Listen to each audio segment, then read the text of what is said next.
પાઠ 10 ભૂલની સજા.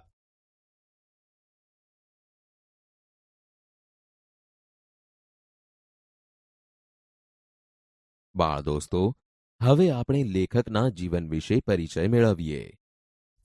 બાળ દોસ્તો, ભૂલની સજા એ પાઠ સત્યનિષ્ઠા, પ્રામાણિકતા અને ખેલદિલી જેવા જીવન મૂલ્યો શીખવાડતું નાટક છે, જેના લેખક છે શ્રી પ્રકાશ લાલા.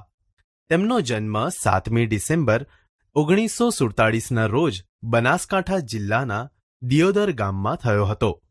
તેઓ મૂળ ગાંધીનગર જિલ્લાના દહેગામ તાલુકામાં આવેલા સાદરા ગામના વતની હતા.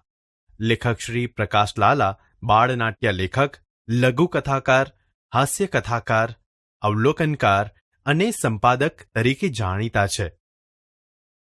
સલામ જોકર કમાલ જોકર, ના મારે પંખી નથી થવું, તેરી બી ચૂપ મેરી બી ચૂપ અને સોરી રોંગ નંબર જેવા ત્રિઅંકી ને એકાંકી બાળનાટ્ય સંગ્રહો એમણે લખ્યા છે.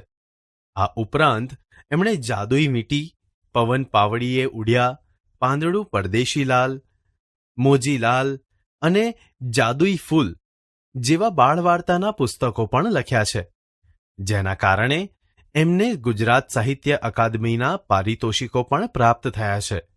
બાળ દોસ્તો, ભૂલની સજા નાટકમાં લેખકે અમેરિકાના ભૂતપૂર્વ રાષ્ટ્રપ્રમુખ અબ્રાહમ લિંકનના જીવન પ્રસંગો રજૂ કર્યા છે, જેમાં એમણે પુસ્તક પલળી જવાના પ્રસંગમાં ભૂલના પસ્તાવા રૂપે શિક્ષક અને વિદ્યાર્થીના ઉમદા ગુણોનો અહીં સંવાદ રજૂ કર્યો છે.